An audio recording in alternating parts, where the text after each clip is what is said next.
अस्सलाम वालेकुम दोस्तों। तो आज हम मोबाइल की रैम को एक्सप्लेन करेंगे कि मोबाइल का रैम जो है वो कितना होना चाहिए और वो किस तरीके से काम करता है।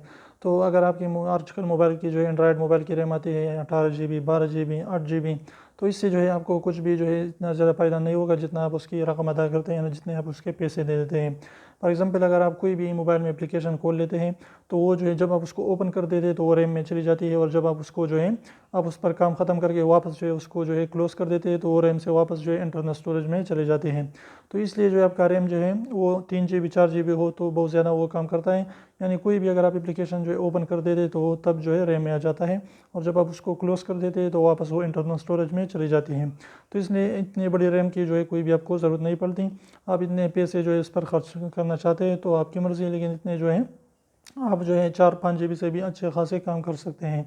तो उम्मीद करो छोटी सी वीडियो को पसंद वीडियो पसंद है तो प्लीज़ वीडियो को लाइक कर दीजिए, चैनल को सब्सक्राइब करना ना भूलें, और जो है सब्सक्राइब को ज़रूर दबाएं, बिल्कुल फ्री, एक भी इसका पैसा नहीं लगता। तो अभी से निकाल लीजिए, उसको प्रेस कर लीजिए।